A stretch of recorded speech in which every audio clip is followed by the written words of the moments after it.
Hi, I'm Ingrid Mezo. I'm with IAG Policy, which was formerly Food Chemical News. I need to tell people that we're a global company.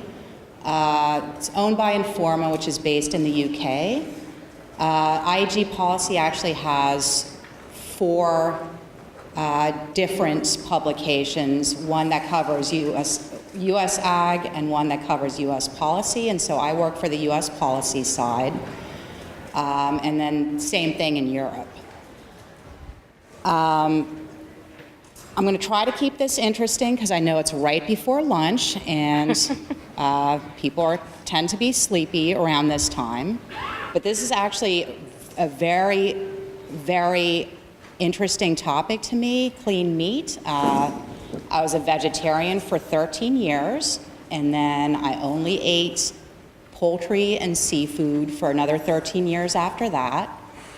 And then I went to a conference a few years ago when I was already working for this publication, and my only options were some really boring steamed vegetables and a delicious looking filet mignon. And so of course I had the filet mignon. But I'm also 40 years old. In the last 5 years, I've noticed that I get a lot of bloat when I eat anything bean related. I'd like to be a vegetarian again, or eat products that, you know, are a little bit more humanely raised. So to me, this is a super, super interesting idea for a product, and I can't wait for it to be out on the market, but you know, we want to do it right. So what we'll do is we'll just have each of the panelists introduce themselves and their companies, and then we'll take it from there. All right, thank you, Ingrid.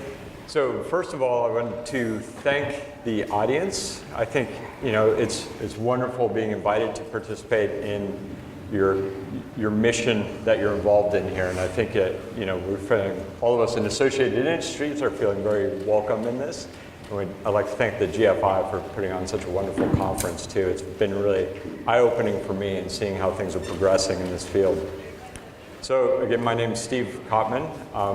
Actually currently not at Fujifilm Cellular Dynamics any longer, but I'll get back to that in a minute. About a month ago, I relocated to Seattle, Washington. I'm at the University of Washington Department of Pathology in the Heart Regeneration Program. And so in the Heart Regeneration Program, we're developing human embryonic stem cells and differentiating them or driving them into cardiomyocytes, which I'll talk about in a second, and using those for cell therapy for the heart. And in addition to that, we're developing technologies to improve engraftment, evade immune suppression or immune rejection of these cells, so our grafts last, and also try to avert some of the complications with transplantation of these cells in the heart, such as potential arrhythmia and making different cell types. So just prior to that, so earlier this summer and down to 2010, I was at Cellular Dynamics International in Madison, Wisconsin. So at Cellular Dynamics, we were a company taking human embryonic or induced pluripotent stem cells rather and making different tissues out of that. Just prior to there, I was a postdoc in New York and Toronto, and we were using mouse, this was a long, long time ago, but we were using mouse embryonic stem cells to discover some of the earliest lineages of heart development. And then what I realized in academia is during each of our grants and papers that we'd write, at the end of the grant paper, we'd say, these materials could be used in the pharmaceutical industry or as cell therapy one day. So after finishing my postdoc, we decided to put that into practice, and I joined a company that had just started in Madison, Wisconsin, founded by Jamie Thompson, who's a pioneer in the stem cell field. And so we were trying to make these different tissues. So how do you take a human-induced pluripotent stem cell, and what that is we could take any cell from you, blood, fibroblasts, transform that into, or dedifferentiate that into an embryonic-like cell, so it still has the potential to become any tissue in the body. And then we use developmental biology and molecular biology to coax those cells into the right tissue, right? So it's application of development and molecular biology. We did this at CDI to develop these products so human cardiomyocytes for many different patients and disease phenotypes, as well as neurons, hepatocytes, for the pharmaceutical industry and life sciences in general for drug safety pharmacology. And so to be able to really do this, we had to be able to harness that development in molecular biology to produce it and manufacture it at a scale and consistency required for the pharmaceutical industry. And so I think it has a lot of parallels with what's going on here, right? Now, I think I can address some of the challenges that we've faced in our industry for that. So in 2015, we were actually purchased by Fujifilm, and so after the downturn of film, they diversified and wisely went into pharmaceuticals, and they wanted to become, and they have a mission to become the #1 regenerative medicine company in the world, as they put it. And so because we were the only company at the time that had made products using this developmental biology, we were a fairly obvious choice for them. And so with them, I was director of the cell therapy program, and we increased the manufacturing. We had to derive these or differentiate these cells across many more lines, change reagents for regulatory purposes, et cetera. And then recently, I've joined the University of Washington to be able to bring in more of the academic aspect of it too. So how do we make these cell therapy drugs better? How do we improve on this and build on that to then transplant them, obviously? Sorry, did you want us to talk about the challenges of the industry right now? Well, let's have everyone introduce themselves first, and then we'll come back around.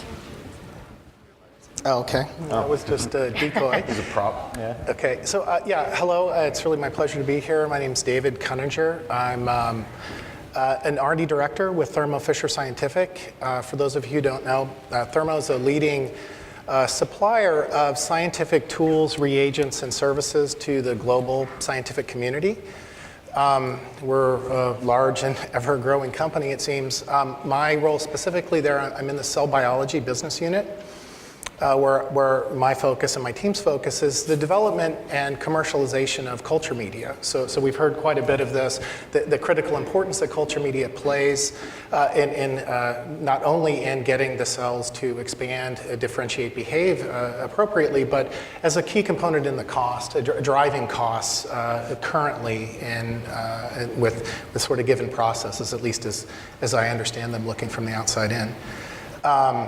My team, again, we focus in actually a number of different areas of biology. So we've heard a number of folks mention these pluripotent stem cells. So we cover pluripotent stem cells, tissue-specific progenitors. So again, both I think are reasonable starting points for the initial scale-up.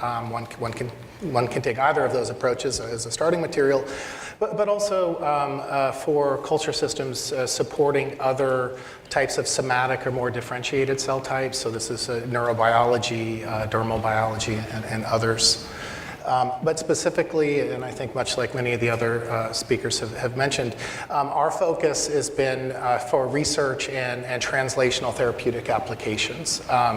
And I think that this is in part driving some of the cost, the quality requirements that go in for research grade material or therapeutic grade material is very different. I think and necessarily important and of high quality for its intended use, but an area where there's I think a flexibility and opportunity to drive costs down in this industry. And I think Mark Post mentioned that specifically in the kickoff, and I would completely agree with that.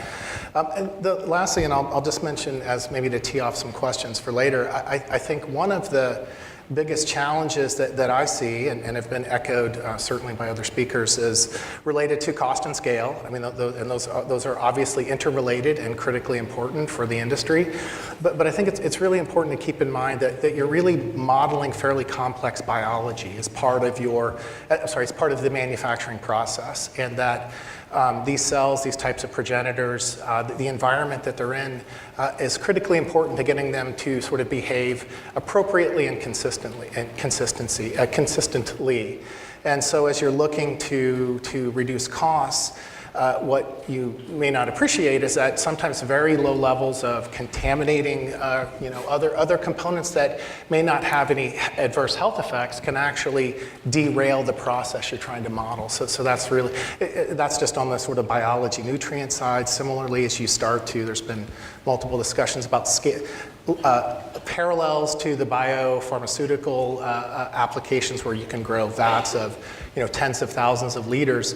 That environment, it's critically important to control properly, and so whether you have temperature, shear force, there's a whole multitude of factors that come into play that are really important to nail down to have a controllable process. And so I think these are lessons from our tangential industries that are certainly going to apply here. And I'll leave it at that. Thank you. All right, I'm Zach Olson from Black & Veatch.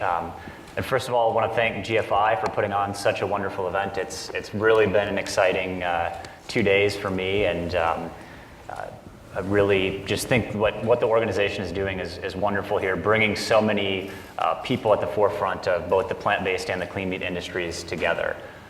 So for those of you who don't know, Black & Veatch is an engineering and construction company. And traditionally, we work in industries such as energy, oil and gas, and water. Really, we take process-heavy industries, complex processes, and provide the design, engineering, and then construction to really bring them to life. As a company, we pride ourselves on taking on extremely complex challenges. We've been involved in the scaling of several first-of-a-kind technologies, whether that's in the water industry, whether it's in the oil and gas industry. And so we have a deep process expertise, and that really is the genesis of our interest in the clean meat industry. Personally, I work within our innovation group with a focus on emerging food and agricultural technologies that we as a company can positively impact. So we've worked on and looked at controlled environment agriculture. We look at aquafeed ingredients and alternatives to fish meal, and as well as clean meat. So we're really looking at how do we as a company impact this industry positively, and thinking about what do commercial scale production facilities really need to look like for this industry. Awesome. Good afternoon, everyone. My name is Tiffani Burt with Sealed Air Corporation. Equally as excited to be here. I decided to dress like a tiny bioreactor for you guys, but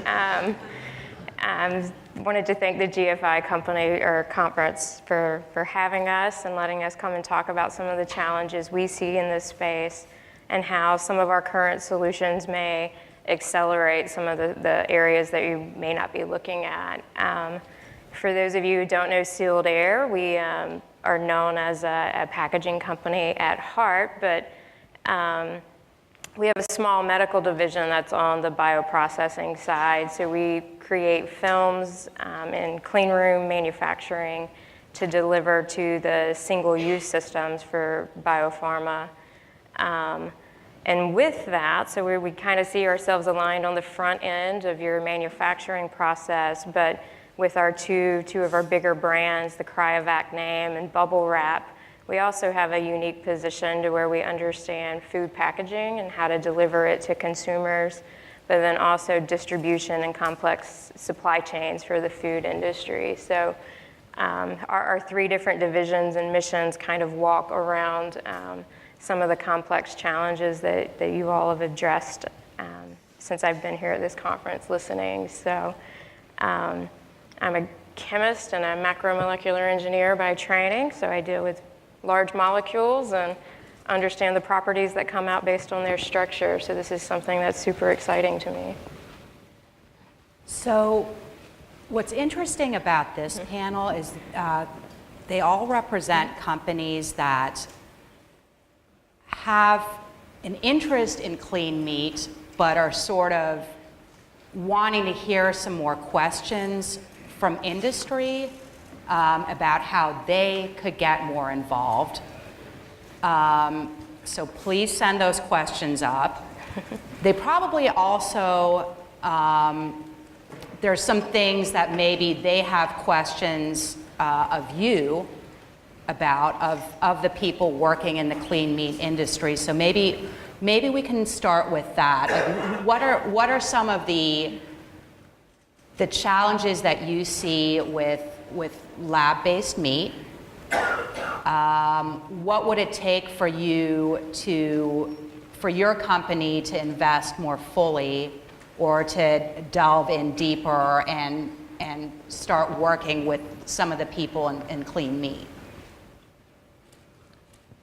Yeah, so happy to start there. So going through some of the product development of how do you actually make relevant cell types from this. I think that's an important thing to touch on, because we've talked a lot about scaling, and we've talked a lot about materials for this, which are all critically important, but underneath that are what we're using as the building blocks for this, right?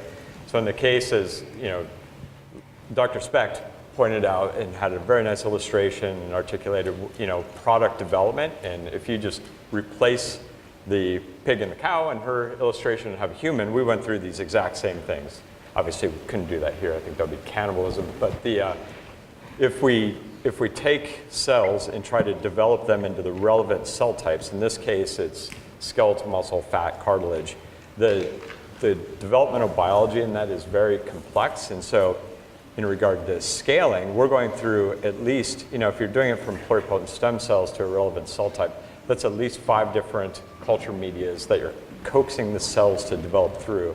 So again, we mimic those signals that we learn in developmental biology to be able to do this. So just to make those relevant materials is very important. For us, it's critical. So for the pharmaceutical industry, for example, those cells had to function and they had to have the phenotype and function of true cardiomyocytes, skeletal muscle neurons, all these things. And they were really tested rigorously from that industry as well. And so what we ran into is, so we could do that at small scale, no problem. Well, not no problem, but it still takes a lot of development work and understanding the biology. But then once we take it to the next level, the scaling level, you risk losing some of those functions. You risk differentiating the cells into the wrong phenotype, because these are very intricate signaling pathways that happen during that development. So I would advise people just to make sure you have very clear specifications of what you want your end product to look like before you start scaling up. Because if you start scaling up before you've developed those correct the initial material that you're trying to achieve, it's very likely you're going to be making the wrong thing. And we've done that before. We've made the wrong thing, but we had to backtrack and then start making the right thing. So to me, that's one of the bigger challenges in this, is as we think about scaling up, media formulations, all these things, it's going to be, just make sure we're making the right material. So I've got some questions coming in from the audience here. Someone's asked, what can we learn from parallel industries about scaling the technology while remaining environmentally sustainable? Can anyone on the panel address that? Well, I can maybe start. I think there's a lot we can learn. There are numerous examples have been, brought up earlier with bioreactor technology. This is already in use in, the production of many of the drugs that we take today are produced in cells. So the cell is a factory. In this case, the cell is not the product necessarily. And so being able to produce vats, tens, of thousands of liters of these cells to produce the biologic of interest, there's clear parallels there. There's clear learnings. So that's I think, as well as what Stephen was talking, a lot of the core biology, whether it's from our understanding of developmental biology and how to coax these cells to do things that we want at baby scale right now, but getting to where they would need to be, we have an understanding of.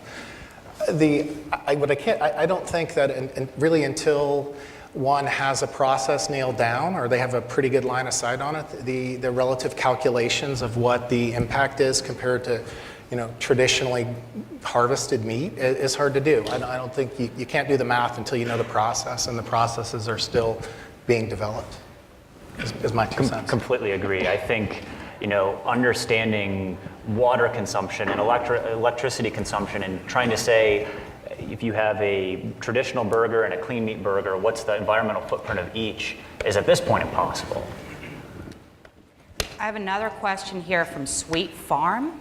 It says, with the wind taken out of the IP marketplace or trolling ecosystem recently, how do you see supporting the emerging sector without a stifling grab or hold situation? Anyone want to address that? Yeah, that's murky water, right? So anything with IP. And we've been down this road, certainly with cell therapies and biologics development. And, because each organization, in our space at least, was trying, you really tried to grasp on to any technology, make it as broad as possible to be able to hold on that, and then others have to come in and sub-license it from you. If, at the state of this industry here with clean meat, I hear rumblings constantly of collaboration and working together for these purposes, and I think having that clear and open, if you have a collaboration, then you've both gone in and developed that particular aspect of your product, and so there's probably going to be co-IP involved in it that's going to benefit both organizations. But it's tough. I would say be collaborative, work together, enable it as an entire industry because it's in its infancy seemingly right now. So. Okay, so that sort of ties in with, there is sort of a turf war between FDA and USDA over which agency will regulate the products. There was recently an FDA held meeting that USDA was not invited to, and a lot of people, so I usually cover FSIS, USDA meat products, which was weird for me that they put me on that beat because I was a vegetarian for such a long time. But I was also a vet tech for 20 years, so maybe that's what they thought, and that's why they stuck me in there. But the meat industry was very upset that the traditionally harvested meat industry, that they were sort of shut out of this meeting. There was a lot of them went to the FDA meeting. They complained about it. They would like clean meat to be regulated, or they would like the agencies to work together. Some of them want it just to be under USDA oversight because it's competition and there's more stringent post-market requirements with USDA oversight. Others say maybe FDA should handle the pre-market aspect and then USDA should handle post-market. Can anyone on the panel sort of just touch on that briefly from your perspective, from what you do in your industry? Well, I know for us, we work, because we are on the medical side as well as the food packaging side, have experts internally that work with our customers with both the FDA as well as USDA. While I can't speak to where I think it should land because I think it's a complex situation, and I can see both sides of the coin. I think there's, if we're working together, there's going to be a solution that we can come to that makes both sides of this happy. Yeah, in the cell therapy space too, like we spend time helping guide the FDA and helping alert them to any potential safety hazards or anything that could be associated with the products we're making. And so the important thing really is good transparency with them and making sure that they understand completely the products we're making, and presumably that would be the same for clean meat as well. And between, in regard to the turf war between the agencies, more people involved in this at this point is probably better. This is something that they need to work out. I would think you could help guide them in the direction that you see fit, but that what you see fit needs to be in the interest of the safety of the patient, or not the patient, sorry, the consumers. Hopefully we don't make them patients, but in the consumers in this case. So transparency, I think, is important at this at this stage? Yeah, so I'm hearing a call for transparency, for collaboration among all stakeholders. And we've got a whole stream of other questions from the audience now. Someone's asked, Tiffani specifically, many early adopters of clean meat care about the environment. How can clean meat companies choose packaging that appeals to these consumers? Yeah, I would say definitely work with the packaging company. At Sealed Air, we understand our responsibility as an industry leader in packaging to make the world and leave it in a better form than we found it, both in our communities and environment. So we take pride in working with our customers to develop packaging solutions that look at the supply chain holistically and deliver a sustainable package to the space. So, let us know your concerns and what you would want your story to be, and we can work with the startups and companies to develop something that has your sustainability goals on the forefront of it and how it's delivered to our consumer. Here's a question for Thermo Fisher. If the largest cost of clean meat production is likely to be media, is it likely Thermo could establish its own clean meat business? Well, it's hard to say what the future will hold for Thermo because I'm constantly surprised by it. I came in via acquisition a couple of years ago, and the company I was working for was bought. Honestly, if I had my choice, I would take the question right below it, and that I think is really more relevant. And that's really what is the, because I think this is really fundamental, and it's the cost to, how do you drive down cost and while keeping a process that behaves. And so, I think there's, again, Dr. Post mentioned this early, how we grow cells now is built on a whole lot of work over the last 100 years or more, and a lot of what, and while science is often incremental, a lot of things just get carried along that don't really need to be there, to be honest. And so when one rethinks what's really necessary, so I think rethinking what are the requirements for media, for your process, for your key, what are the key, growing these cells and differentiating these cells at minimum, and then forming these more complex structures has got to be secondary to that, because you need the key material. You need to be able to have the key material before you can put it in more complex structures. So I think, and I think that this actually probably requires fundamental R&D to understand basically, let's rethink what are the requirements, starting with, I wouldn't start with Gatorade, I'd start with water, salt, and vitamins, right? And start with the core and build up from there. There are all sorts of other genetic tools. I know I'm not going to bring up GMO-related things here as a product, but as part of the research, what one can do in biological research right now is astounding, I'll say. And so one can use tools from the research marketplace to help understand what the requirements are of cells, or what, so again, to help sort of define what those requirements might be. And then I think you can also come in and take, if you're starting with muscle progenitors, which is likely going to, chicken or cow stem cells or more tissue-specific progenitors. You can also start to do population studies on these. So you don't have to engineer the cells necessarily. You can just use population genetics. But you need to. There's some really, I think, to make it go properly. There's some real ground level work that probably is fundamental to what really has to be there, and then also. Sorry, I don't mean to ramble, but the process control, in doing this, you can also understand how tight do certain conditions have to be, because the biology is complicated. For example, what's a permittable temperature range, which the processes will work? That informs the engineering aspects, the cost of the engineering. So I think there's ground floor type work that's required to really make this work. We have another call for an honest opinion about whether this technology could ever be made cheap enough to compete in the food space, or if this is mammalian cell generation is reserved for the high-cost industry? I'd say no doubt. We can absolutely do it. Honest opinion.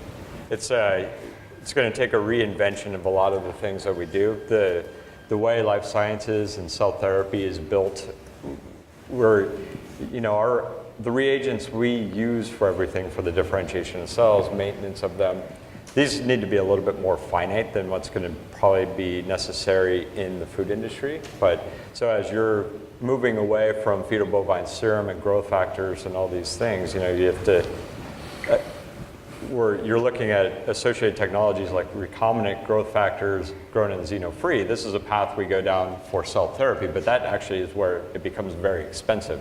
So you need to think of, as opposed to using technology that exists right now in media formulation and these things, in my opinion, I think these things need a reinvention. And we run into that when we're developing these cells for the pharmaceutical industry. We had to step back and say, all these media components, this is all just what we can get right off the shelf. But we had to, figure out ways to mature the cardiomyocytes in a way that we could use them in certain assays like hypertrophy. So in some ways, we had to reinvent the media we were using to do it, to have the appropriate environment for the cells. So all these things are possible, and the human body does it, every animal does it. We're just, right now, it's not cost prohibitive in life sciences and therapeutics, and so there hasn't been a big driver to bring the cost down and reinvent it, because what we're using is perfectly fine, but this field is going to require something different.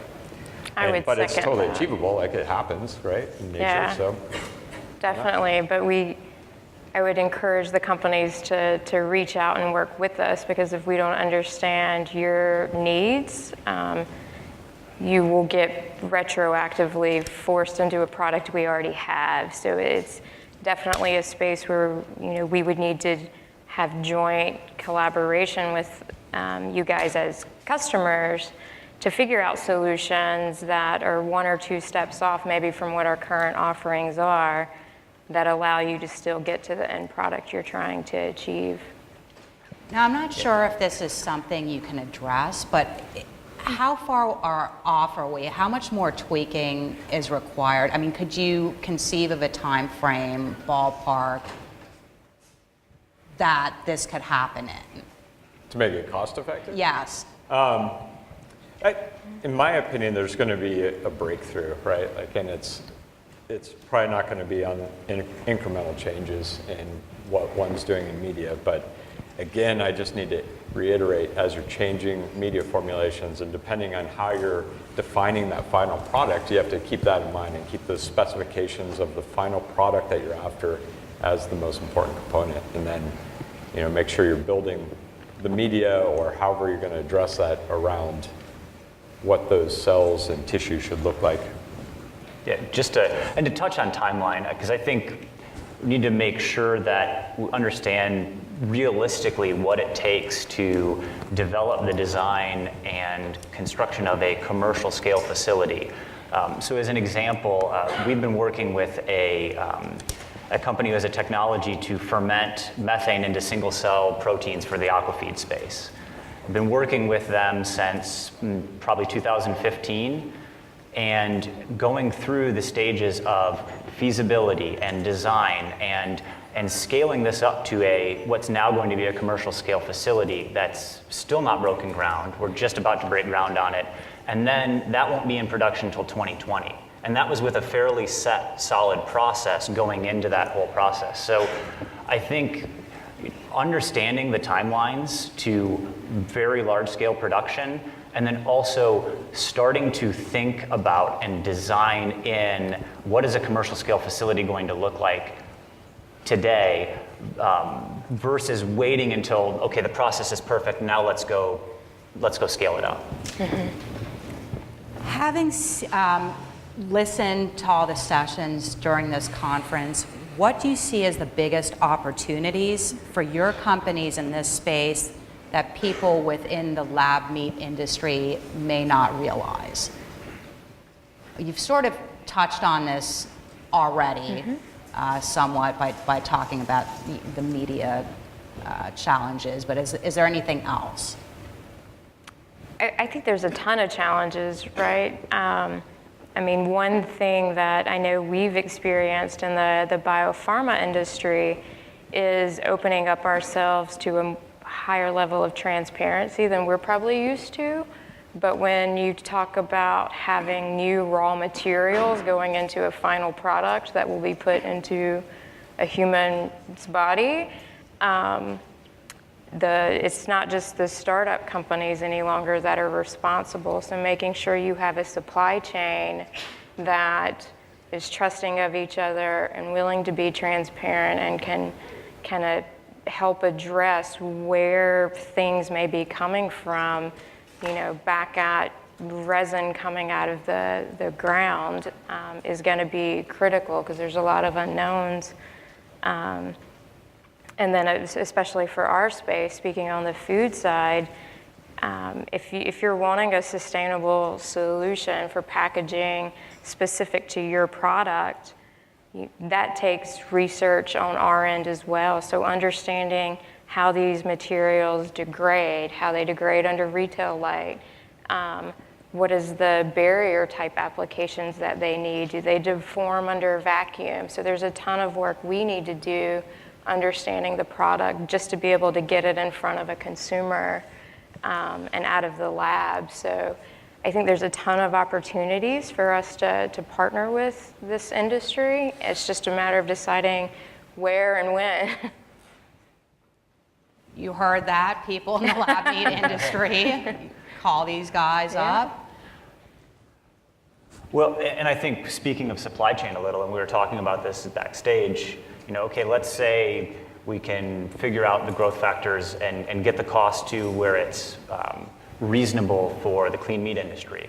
Well, now can we produce enough volume of those? So now we need production factories for the growth factors that we need to support production scale on clean meat. So there's a lot that goes into this from a supply chain standpoint as well.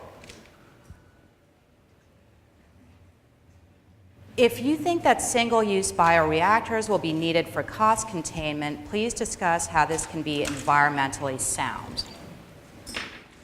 There's been a lot of research around single-use bioreactors, life cycle analysis, and so forth.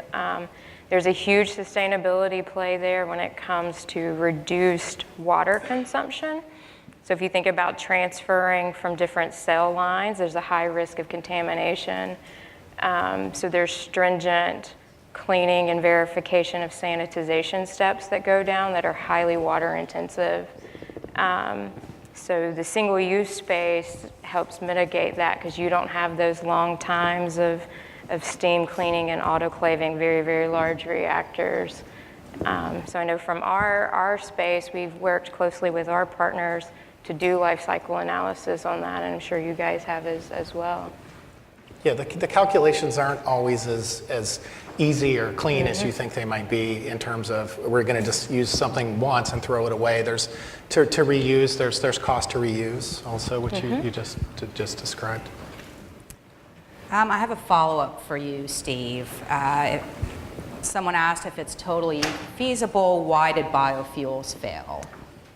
Yeah, unfortunately, I can't speak to biofuels at all. I have absolutely no idea why they failed, but my approach to anything that we do in cell biology and differentiation of cells, if it can happen in vivo in biologics, then we can figure out a way to recapitulate it. And the same approach is taken for research. If we can, we know these materials can be made. We know we can scale them. We know nature does this much more cost effectively than we currently do with the materials we're putting in, and probably richer media and everything. If you look at, resources that are potentially out there already for it. So that is, I don't know why biofuels failed, but I think if the effort is put into driving down the cost with some reinvention of some of the materials that are already out there, then I really do think this is approachable. Okay. In terms of the potential for decreasing the cost of growth media formulations as demand and production reach agricultural scale, someone asked what the potential is for that. So let me read it again. What is the potential for decreasing costs of growth factors necessary for media formulations as demand and production reach agricultural scale? Well, there's a number of ways to do it, and I would agree. I mean, can we do this? No, technically, sure. I don't think they're not tech. I mean, they're cost and societal consumer related issues that are probably the main drivers. But I mean, from a growth factors are just part of the cost, and as you have to get away from serum or animal-derived products to grow the cells in a clean environment, the demand for these sort of recombinant type factors is going to go up. But again, one can take engineering approaches, screening. You can use technology to help define what are the sort of critical points, or are there certain ways we can get around, co-opt, or stimulate in cheaper ways the same pathways you want to drive.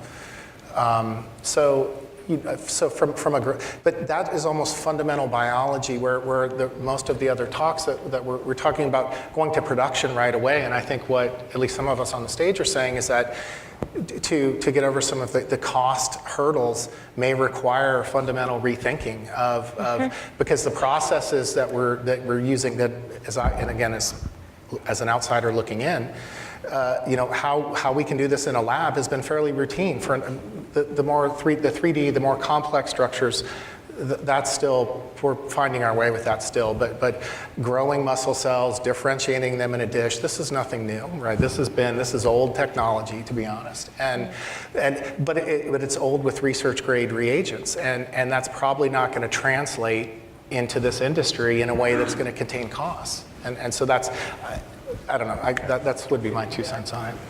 Yeah, I agree. I mean, we've worked with, again, going to the controlled environment agriculture space, right? And people are trying to grow plants inside. It's like, yes, technically feasible.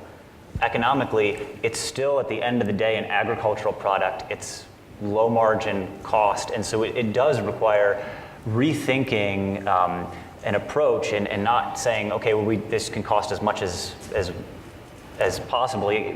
We'd have to constrain costs, and that's got to be a huge focus in scaling everything up.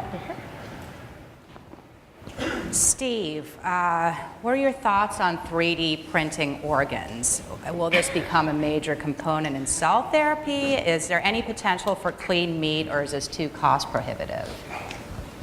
So, what are my thoughts on 3D printed organs? Super cool, right?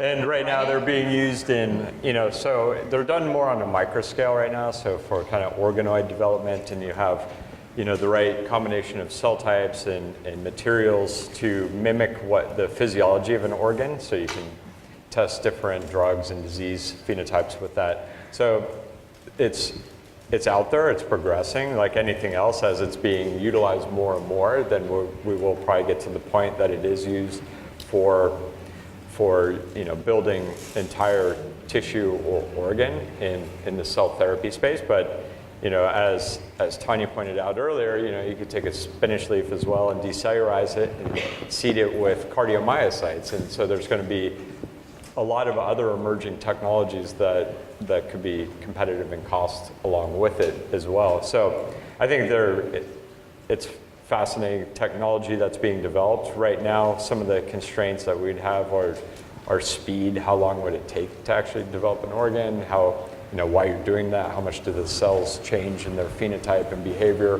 while that whole process is happening? And then cost of it, along with that speed, is certainly a challenge, but as it keeps developing and progressing, those costs will come down.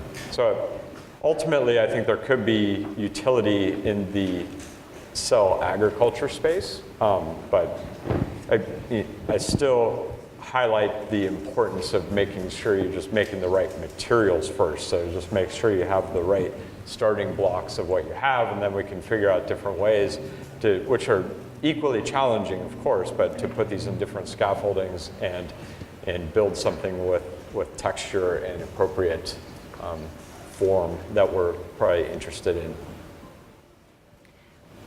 So we've got about 5 minutes left here. I just would like to ask each of the panelists just to do, sort of a brief wrap up. What are your hopes for what will happen in this space? Or alternatively, any challenges that we haven't discussed yet? We can start. Start down here? Okay. So what are my hopes? I hope that us being here, and I think I'm speaking for all of us, being able to utilize technologies that we already have in-house to leverage this industry and move it forward, instead of you all trying to maybe go at it alone. So think about some of us as partners and having expertise in this space, all the way from starting with single cells through how do you get it to a customer at the end of the day, and being able to feed the globe. So things around, I know for us a big challenge in an area that we see is just the distribution logistics. So how do you start getting this from where you produce the clean meat and delivering it to consumers? Is it stable under transportation conditions and whatnot? So I think, our challenge or our question would be, by the time you start getting this to consumers, we probably don't have a solution developed. We would be retrofitting you into something. So I know packaging and distribution methodologies may seem far off or last minute we'll just grab, but we really need to work and think about working collaboratively with the industry to make this successful and be able to get it to the market in a meaningful way. I guess my hopes are I want to be able to try a clean meat burger. I mean, that would be an amazing thing to be able to do. So I guess I would echo Tiffani in just saying engaging early in thinking about commercial scale facilities and thinking through the engineering challenges that are beyond just the scientific challenges that go with getting to a commercialization.